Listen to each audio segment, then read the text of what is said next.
All right, so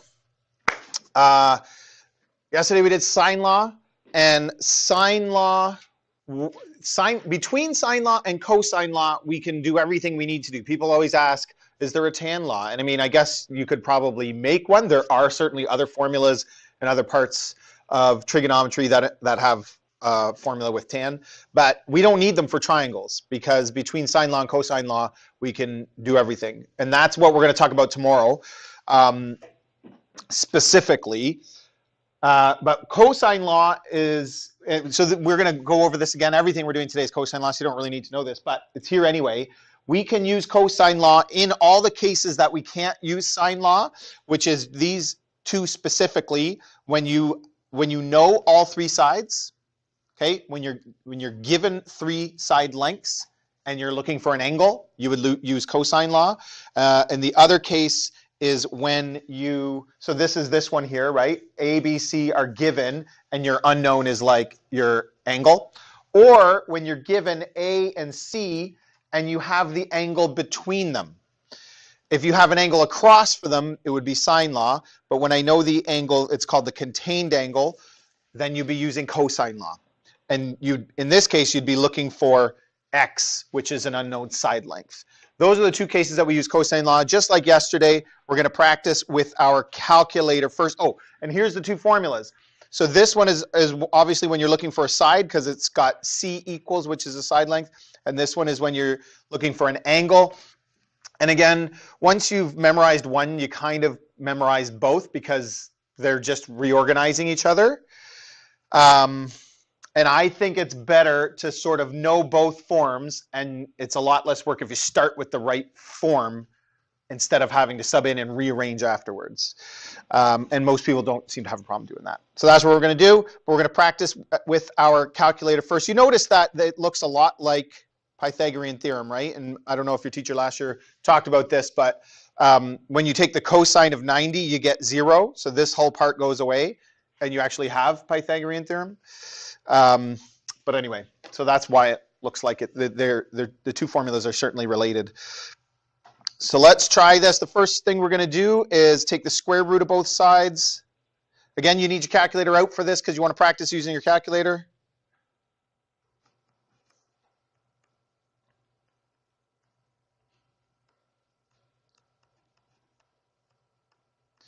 And cosine law is much more difficult to set up, to put into your calculator than sine law. Sine law is pretty straightforward. Hopefully people had success with that yesterday. Cosine law is certainly trickier. And like I said yesterday, if anybody was using a calculator that only does things one step at a time, it would be very different how you sub it in. So you got to make sure that you know how to use your calculator. And it's a really good idea that you're kind of using the same calculator throughout this whole unit and not like switching or forgetting it for the test day and trying to learn a new one because they do tend to be different. And a lot of you have a calculator like this, which is great because it looks exactly, this one's pretty easy to sub in. So I would do it like this, 10 squared minus 2 times 14 times 10 times cos 35, and I believe the calculator likes it when you close that bracket. Can you see that okay?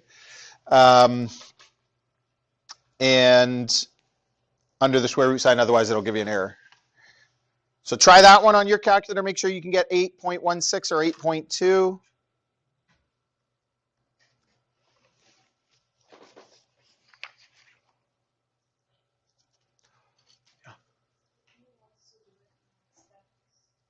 This is how I would do it, not showing steps, little bits and pieces. I think it's valuable to learn how to put the whole thing into your calculator at once, just like I did, hit equals and get the answer. There's not really any point in doing it step by step. If you had a calculator, I wish I had, I don't even have one to demonstrate with.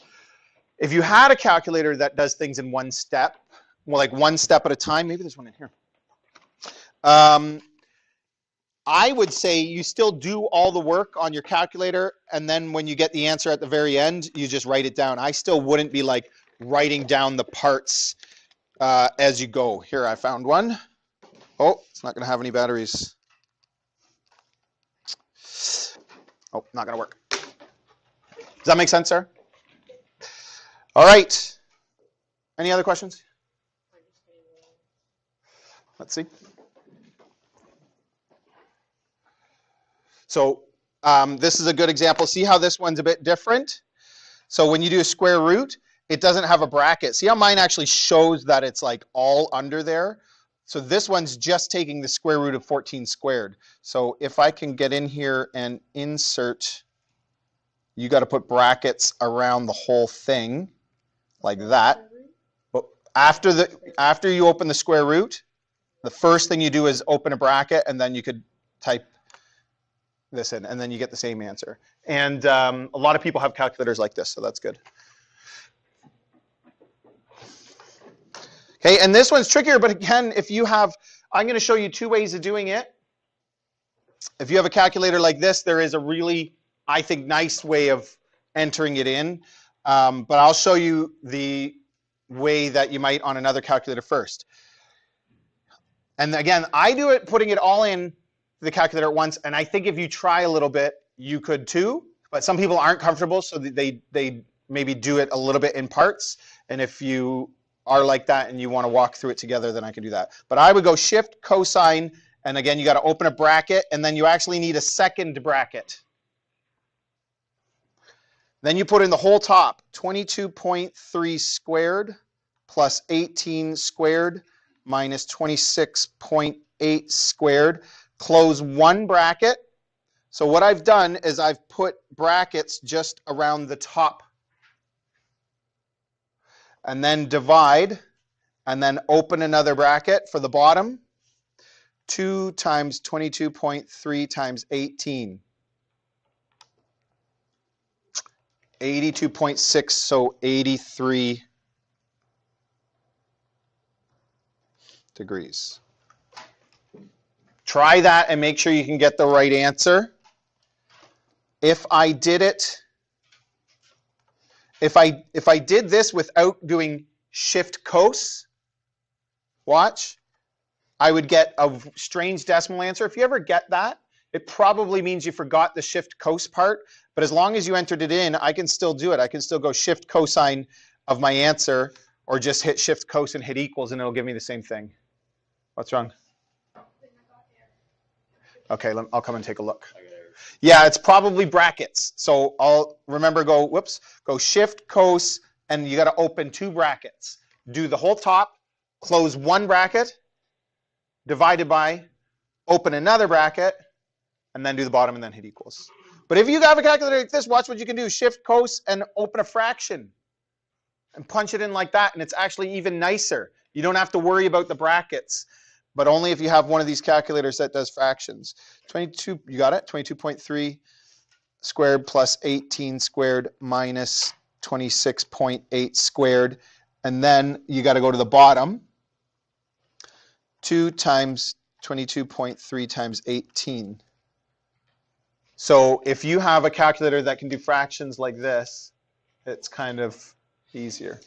Still getting error? You got it. Okay. What I did, I just kept putting error 3 different ways. Shift, cos, bracket, bracket. Okay, put in the top and then stop. Okay, on the back of your page, you should have 2 more. I want you to try those 2, and I'll come around and help people with their calculators while we're doing this. Make sure you can get those other 2 answers and try these 2 more.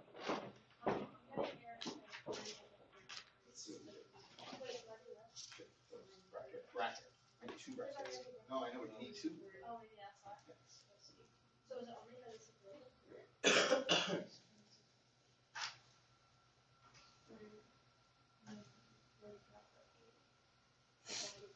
Close bracket, divide by, open another bracket, and then put in the bottom.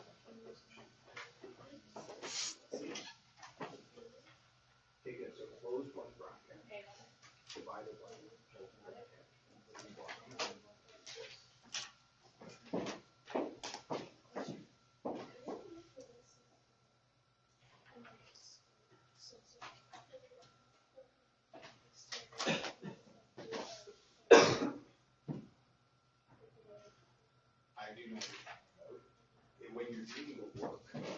to set it up, you could just start this one. Yeah, you should. Well, no, yeah, you should show the square root. I'd rather you show the square root than show that. Because I don't know how you'd write it out otherwise. Square root of the number inside, but it's going to be a nasty decimal number. We do the whole thing all together, like we don't usually, you know what I mean?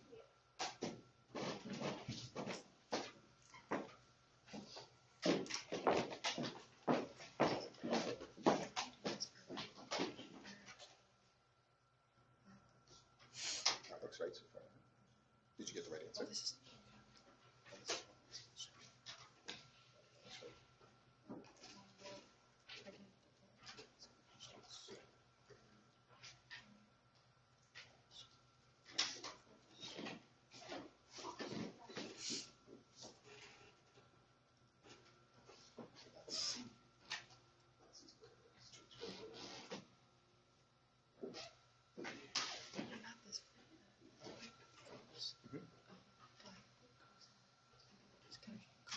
You can just put.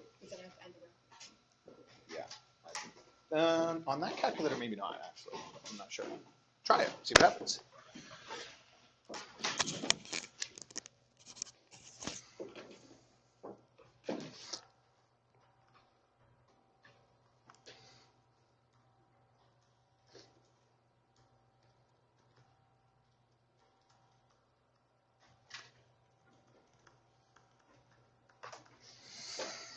Again, every calculator is a little bit different, so you got to get to know yours, and that's why I say you want to keep using the same one.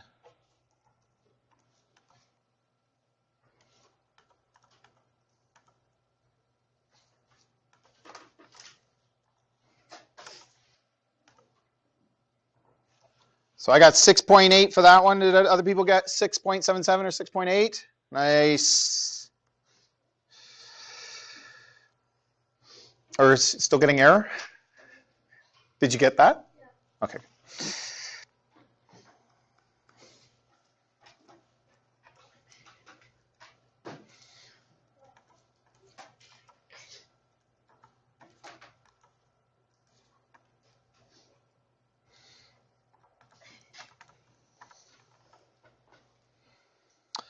And then I got 35 degrees for this one. Did we get 35 degrees? Is that right? You got 66.7. Are you sure? It's probably sometimes it's just a typo too. Like instead of 16, you put 15, and it gives you a slightly different answer. Try that. Pardon? Yeah, it could also be their calculator's in the wrong mode, but they got the right answer before, so I would think they're probably okay. Always remember that your calculator needs to be in degrees, so it'll have a D or a DEG or something on it.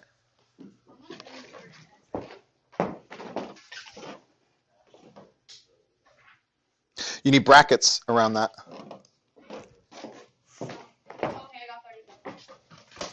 Put brackets around the whole. So square root, then bracket, and then put everything in, and then just hit equals. Depends on the calculator. Like when I hit this one, it puts it, yeah, I think yours opens a bracket for you, doesn't it? Yeah, so you don't have to hit it, but you got to make sure there's one there. All right, let's move on and try a couple of these. We only have two, and then you can practice them on your own, and we can keep working on the calculator stuff if people are still having issues.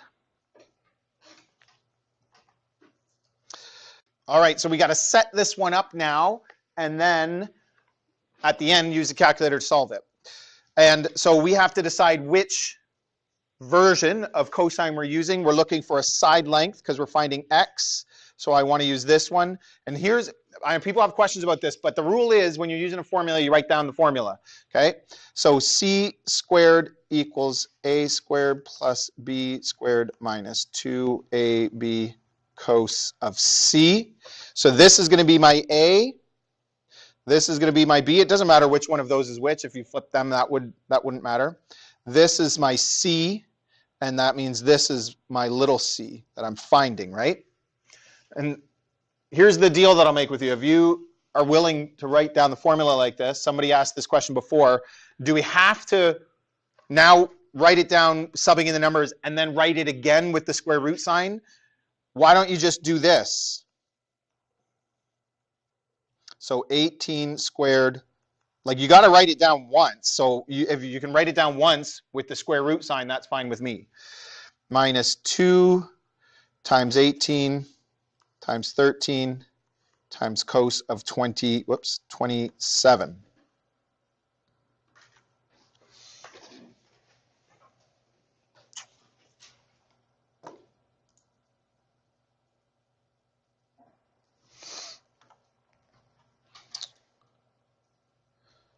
All right, so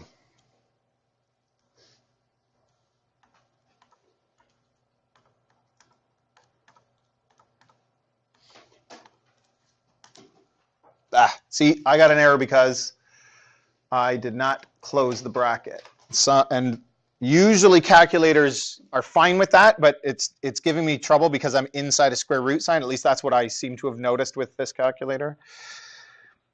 8.71, it says to round to one decimal place, so 8.7 meters.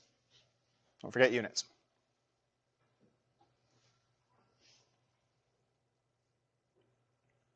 Is that good? Now there is one little trick to cosine law, and it has to, and it's when you are looking for an angle. Okay, so we're going to write down the formula first. Again, we're going to use the other version. A squared plus B squared minus C squared over 2AB. And it's, the trick is which one you call C. Huh? Yeah, how did you know?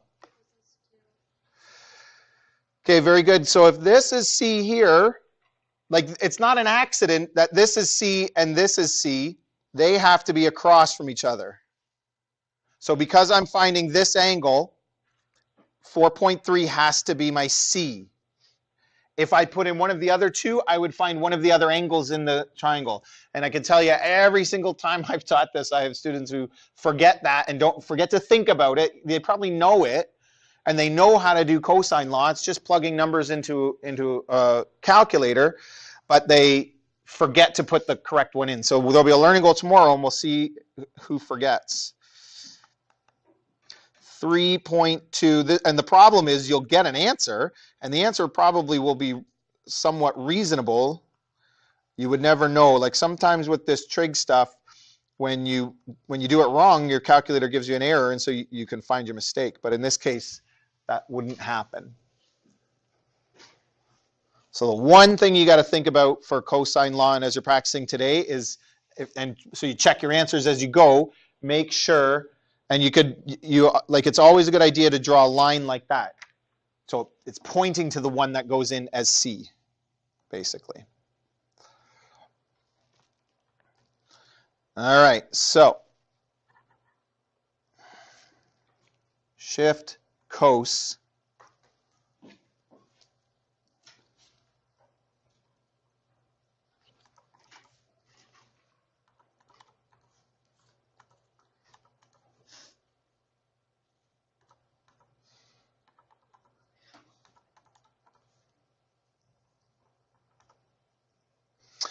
and this is, did anybody get the same answer as me?